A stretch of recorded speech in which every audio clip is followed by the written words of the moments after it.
All right, so now we're going to start off a lecture on information and computation, and that will give us all of the theoretical background that we need to understand the developments in cognitive science, which will then lead to our hopefully understanding cognitive science broadly construed, and will lead to the actual discussions of the topics, which will be cool. We're going to start off with a finishing up the discussion from before, where we showed arguments against behaviorism in the previous lecture. So I went through some philosophical arguments and some psychological arguments. The cognitive revolution would not have happened without some linguistics. So we're going to go over that, and that's its own separate thing. It's going to be hopefully of interest to some or all of you. And then we're going to talk about computers, which was another thing that was going on at the time. And if you're thinking about computers in a particular way, and then are going back and forth between thinking about the mind, you might start thinking about the mind as a computer, and that will be particularly fruitful, especially once we have a good theory of information. So we're going to go over that. All right, so this is Noam Chomsky, still alive, famous, one of the more famous book reviews of all time. So B.F. Skinner, a famous behaviorist, had a particular view of the mind as a blank slate, sort of following the empiricists, the British empiricists.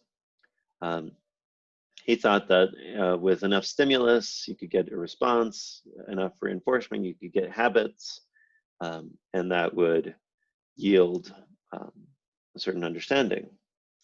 So, like the blank slate arguments before him, no single thought is universal, therefore there's no innate thoughts, therefore blah.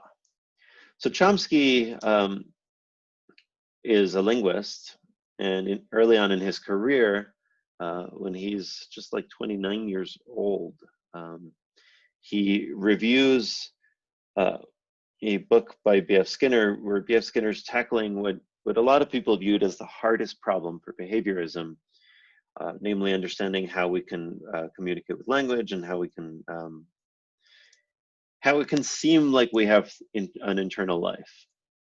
If you're a radical behaviorist, you're desperate to avoid that kind of language, that kind of speaking. So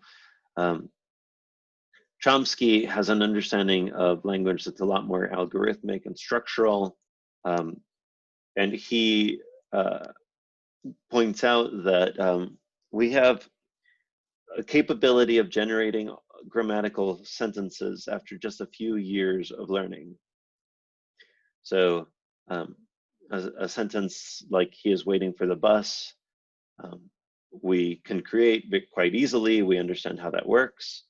But you rearrange any of those words and the sentence loses its structure, and no human that is competent in a language would structure a sentence that way.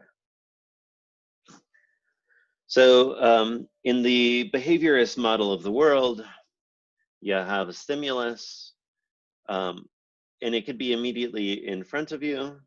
It can be remote, so it could be a stimulus that you remember from the past, and you just got reminded of it. Or you can have some current stimulus that is reminding you of that remote control, right? So you listen to a song, you're like, oh, Nickelback, because that's how you respond to a song. Or you might just wake up one day and have Nickelback in your head, and you think, oh, I'm remembering my childhood.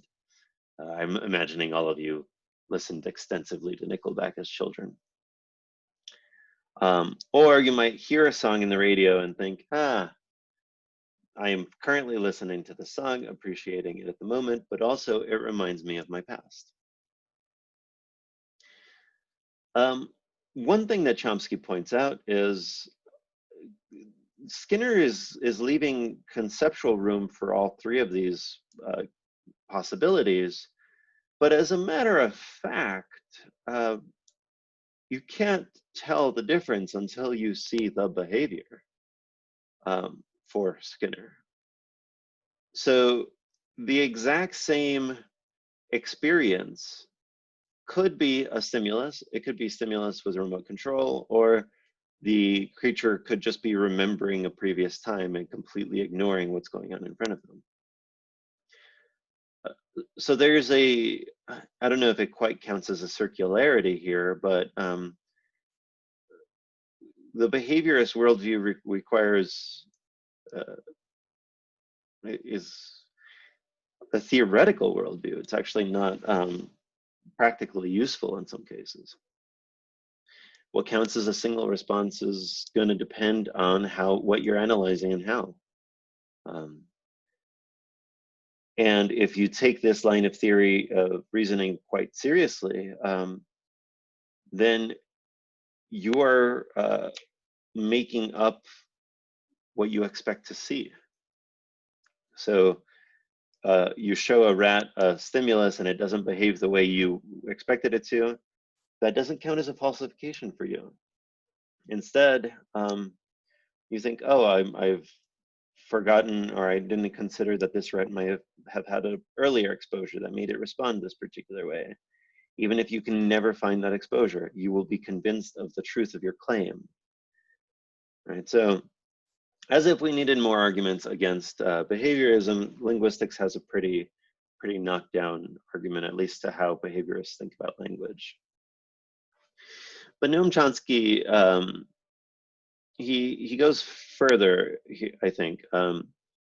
First, he drives the nail in the coffin with behaviorists and develops what's known as the poverty of the stimulus argument, where he points out that children learn grammar, and they learn language altogether, but there's literally an infinite number of ways of structuring words, and learning only from positive evidence would not distinguish between he is waiting for the bus and sentences like he is waiting for the bus, the bus, the bus, the bus, the bus, right? There's an infinite number of ways of structuring a sentence. Positive reinforcement doesn't get you there. So if that's not going to be enough, you're going to need to have something innate that actually distinguishes between the literally infinite ways of structuring sentences and draws inferences. So it can't be just association the way that behaviorists would have thought about it. We learn language early. The principles are too complex. But we tend to have a certain distinctive way of learning that we learn in roughly the same way across languages, across cultures. And if that were not if Skinner is right, or if language is not in some sense innate, then there wouldn't be these similarities cross-culturally. So Chomsky argues, what we have is some innate ability to learn language. He calls it a universal grammar. But what this means is that there's this innate idea. The mind is no longer a blank slate. And I mean, you can make this argument with language, but you can also make it with all sorts of other ways of processing the world. We'll see a version of this when we come to the discussion of concepts later on in the semester. So we understand sentences like John has hit the ball and the ball has been hit by John as saying the same thing. Whereas a sentence like Susan is easy to please versus Susan is eager to please, even though they are grammatically identical, they don't mean the same thing. So the fact that we're able to use grammar as a tool so quickly in childhood, we learn it in such similar ways across various different cultures. All of these facts put together suggest that grammar is, in some sense, innate, and we have a certain understanding that we actually literally think linguistically, which makes sense. You know, if you're thinking about it biologically, right? Like, how could we, like, baby humans learn language, baby chimpanzees don't, unless they're actively exposed to it, to like sign language or whatnot. So it makes sense that we have a certain way of developing to understand these things, and it could be partially cultural, but there's a sense in which you couldn't teach language to, I don't know, a worm, right? You need a certain way of structuring your mind for it to be useful. Okay, let's zoom out a little bit. We're moving past behaviorism.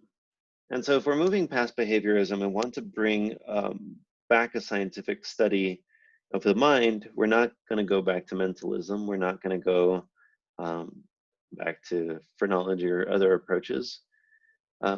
We're going to need a completely different way of understanding the mind. And that's what the next two sections are going to be, computation and information. So if we didn't structure the world the way behaviorists do it, and we really want to study what's going on in the mind, we're going to need a good scientific theory. So the next two sections are going to help develop those. I'll take it that the philosophical, psychological, and linguistic arguments against behaviorism are going to be a turn more towards cognition. And so with that, I think that there's going to be